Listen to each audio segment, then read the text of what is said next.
नमस्कार। आज मैं आपको अपने आगामी कविता संकलन विदूषक तंत्र से कुछ और कविताएं सुनाऊंगा। कुछ कविताएं मैं आपको इससे पहले एक सत्र में सुना चुका हूँ। यह दूसरा सत्र है। ये कविताएं भारत की सामाजिक व्यवस्था, जो एक अंधविश्वास पूर्ण धारणा की जातियां होती हैं और जातियां मनुष्यों से भी बड़ी होती हैं, उस पर आधारित है। अंतिम विश्लेषण में जातियां होती नहीं, सिर्फ मनुष्य होते हैं।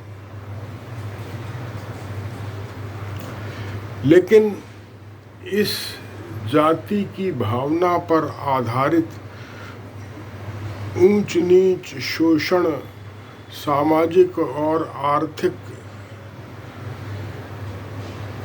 शोषण और अपमान की नींव पर हमारी पूरी समाज व्यवस्था कायम है और उसकी रक्षा करते हुए हमारी राजनीति और हमारी राजनीतिक सत्ता कायम है।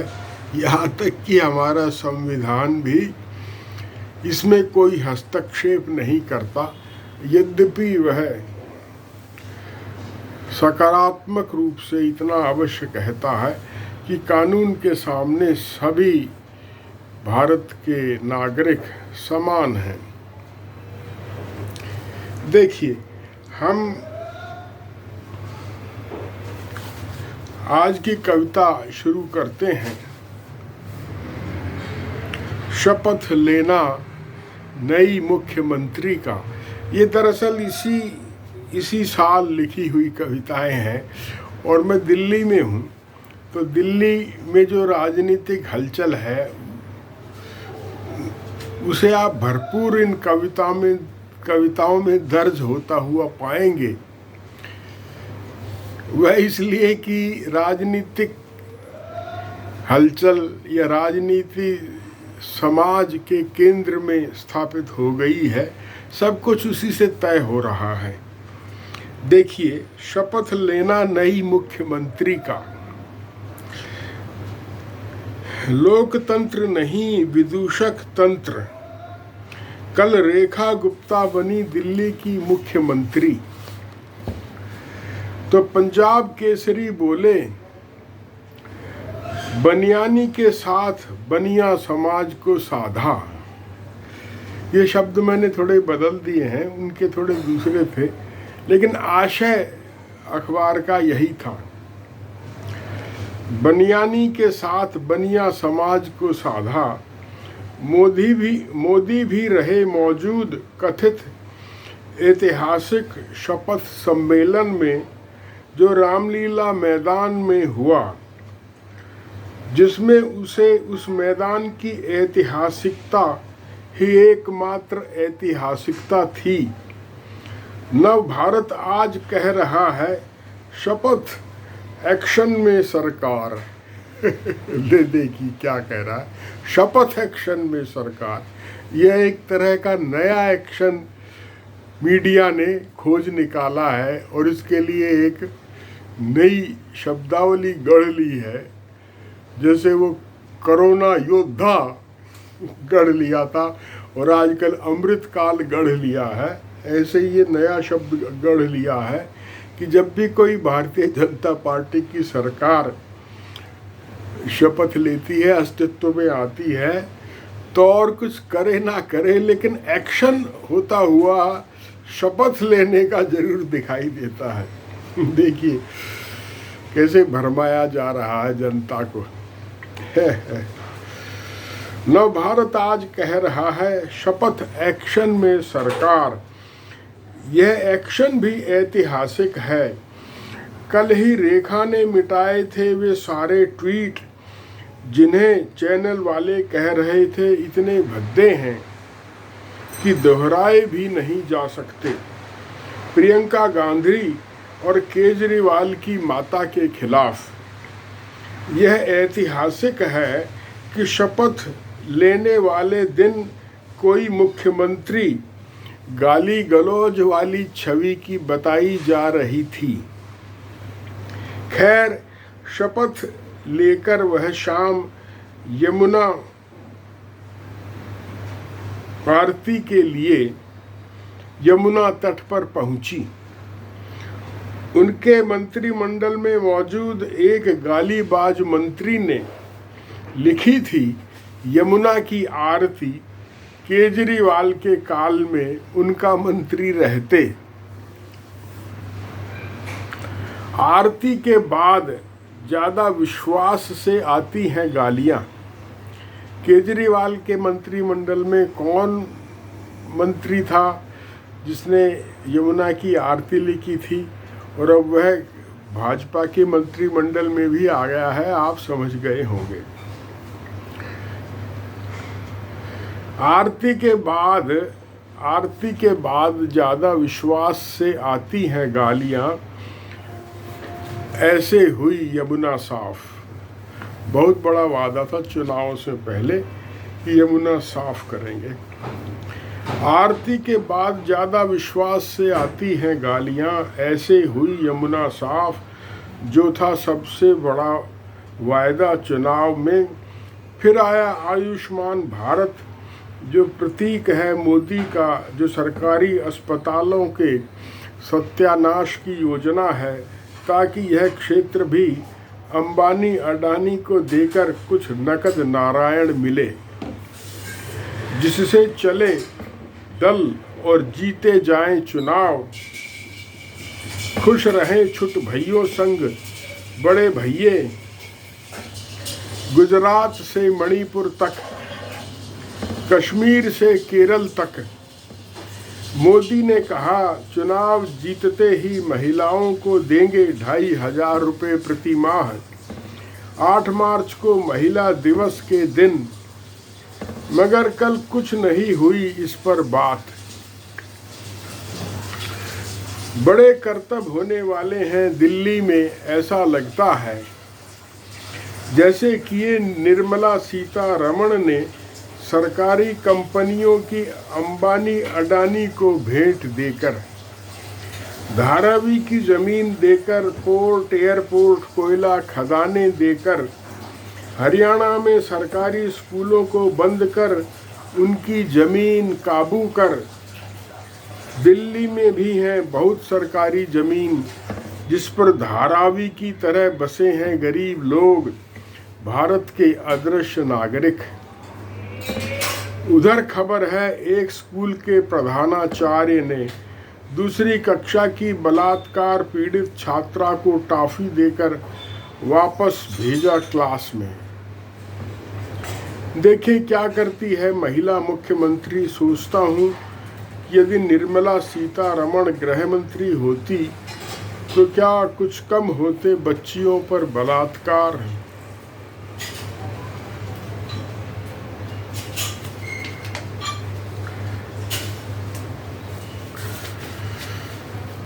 अगली कविता देखिए, हतप्रभ गणेश।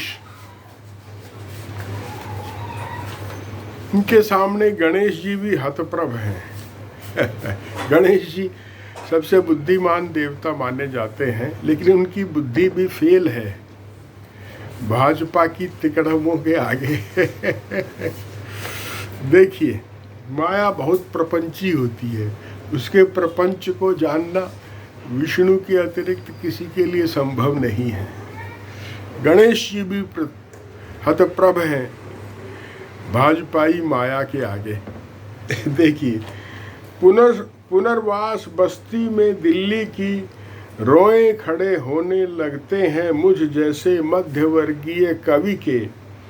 कलेजा धक जैसे करता है, लगता है पेट गड्ढे में चला गया। इतनी कम जगह में इतने आदमी, इतनी गंदगी, इतने व्यवसाय, आज 2 साल बाद आया तो वह मोटा आदमी वैसे ही बैठा था अपनी मांस की दुकान के बाहर। कुछ और मोटा हो गया था, क्या कहूँ। वैसी ही व्यस्तता, वैसी ही भीड़, वैसा ही मैला कुचैलापन अद्वितीय। भरतपुर पक्षी अभयारण्य में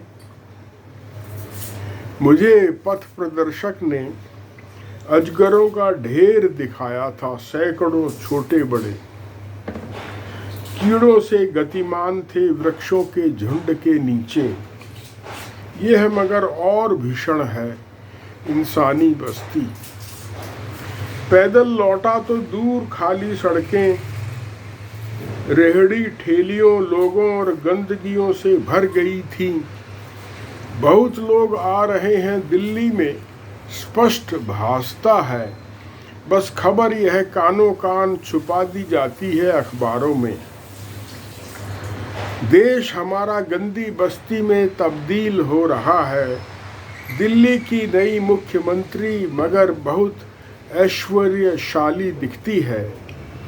एक सूत्र है मोदी का, या कह लो भाजपा या आरएसएस का, बहुआयामी। 80 करोड़ लोगों को राशन दो, यह लोग कहते हैं, कथित है। अंबानी अडानी के कर्जे माफ करो, संसाधन लुटाओ और रियायतें दो, आधा वापस ले लो, यह लगता है। उससे बजरंग दल, विश्व हिंदू परिषद, आरएसएस, गोरक्षा दल न जाने क्या क्या किस किस में लगाए लोगों को खुश रखो, बांटो उनमें रेवड़ियां। भरपूर खुद खाओ, अगली पीढ़ियों के लिए रखो।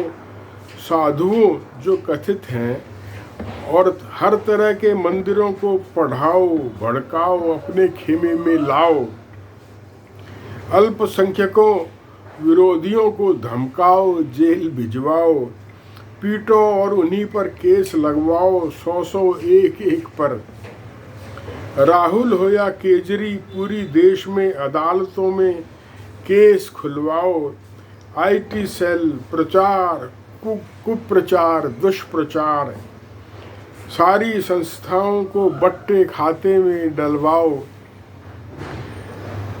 सुप्रीम कोर्ट हो या चुनाव आयोग, यूपीएससी या सूचना आयोग, योजना आयोग हो या रिजर्व बैंक, पुलिस की तो पूछो मत, छोड़ो मिलिट्री को भी मत, पता नहीं क्या क्या। और अमेरिका जैसी तरक्की के स्वप्न दिखाओ। डिजिटल उन्नति, गंदे महानगर, भव्य राजमार्ग, भव्य मंदिर, तिलक, ढेंचू मीडिया और विदेशी नेताओं के गले पड़ो। अरे बाप रे, गणेश जी की बुद्धि भी डोल गई।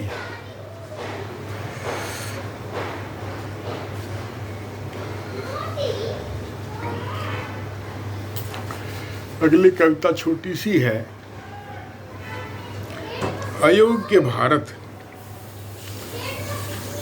अयोग्य भारत, कितने ही मार्गों के नाम पट्टों पर होते कालिख, कितने ही शहरों का नया नाम रखें हिंदू आस्था से जोड़ते हुए, कितने ही अल्पसंख्यकों को सताएं। 1000 साल की दास्ता का कलंक यूं नहीं मिटेगा। उस कमजोरी को दूर करना होगा जो मनुस्मृति ने दी कि हम आत्मरक्षा के अयोग्य रहे।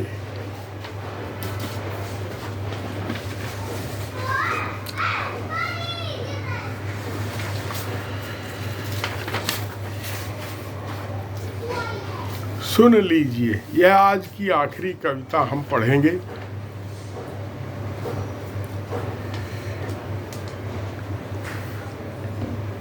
सुन लीजिए। बनियानी मुख्यमंत्री ने दिल्ली की जैन संतों से आशीर्वाद लिया। खबर है अखबार में। जैन ज्यादातर बनिए हैं, तीखे व्यापारी, कपड़े और सोने चांदी के व्यापार में खूब हैं, या कह लीजिए बनियों का एक भाग जैन है। बनियों के बनिए संत। दिल्ली में केजरीवाल की जड़ें भी बनियों में थीं। एक बार कहा था उसने, बनिए का बेटा हूँ, धंधा करना जानता हूँ। इस पर भड़के थे रवीश कुमार उर्फ पांडे। कहा था, यह क्या बनियागिरी मचा रखी है। जेल से छूटकर जब आए थे सत्येंद्र जैन, केजरी के सहयोगी, उन्होंने भी कहा था, बनिए का बेटा हूँ, धंधा करना जानता हूँ। मुझे बहुत बुरा लगा था। पहली बार खुशी हुई थी उसके जेल जाने पर।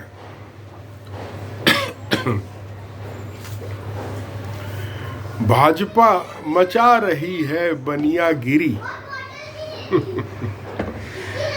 बनियागिरी का जवाब, बनियागिरी है या स्वाभाविक कर्म।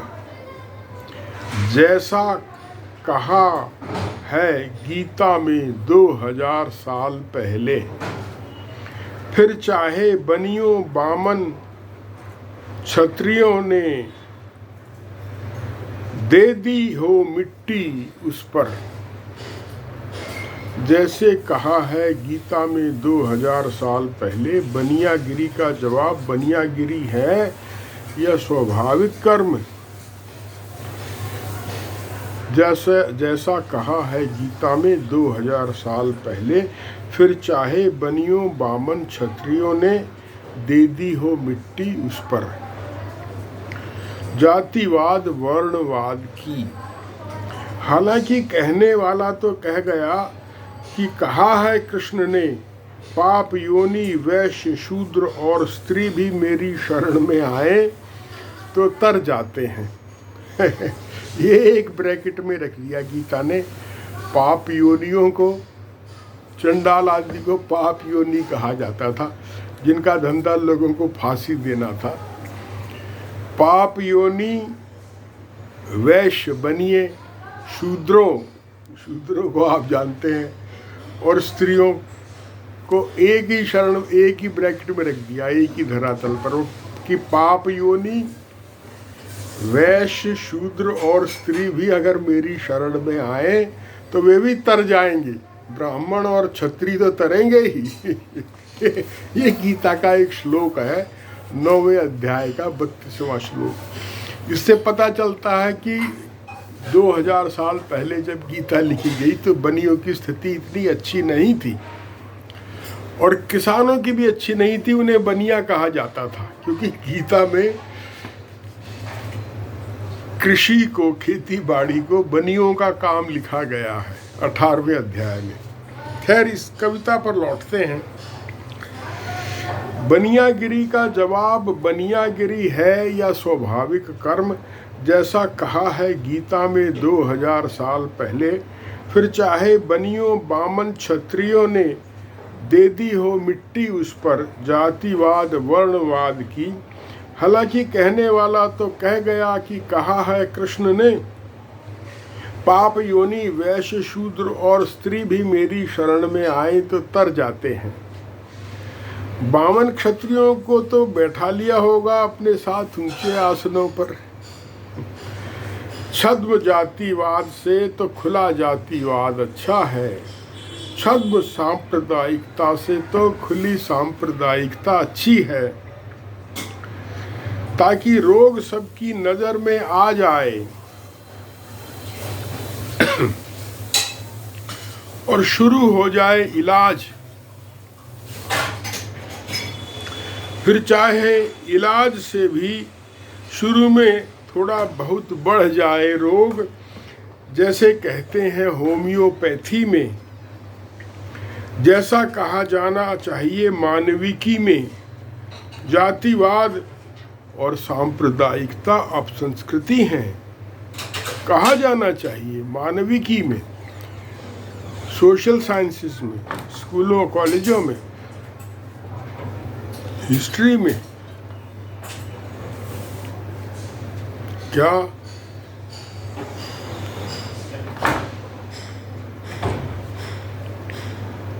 कि जातिवाद और सांप्रदायिकता अपसंस्कृति हैं। हमारी तो सरकार और आरएसएस जैसे संगठन, जिनकी सरकार तारीफ करती है, जातियों और सांप्रदायिकता को प्रमोट कर रही हैं।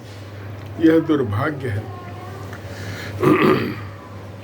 छद्म जातिवाद से तो खुला जातिवाद अच्छा है, छद्म सांप्रदायिकता से तो खुली अच्छी है, ताकि रोग सबको नज़र में आ जाए और शुरू हो जाए इलाज। फिर चाहे इलाज से भी शुरू में थोड़ा बहुत बढ़ जाए रोग, जैसे कहते हैं होम्योपैथी में, जैसे कहा जाना चाहिए मानविकी में। जातिवाद और सांप्रदायिकता अपसंस्कृतियां हैं, जिन पर फटकारा जाना चाहिए कोड़ा। अखबार का, राजनीति का, न्याय का, कानून का। सुन लीजिए बनियानी मुख्यमंत्री जी। धन्यवाद। आज के लिए इतना ही।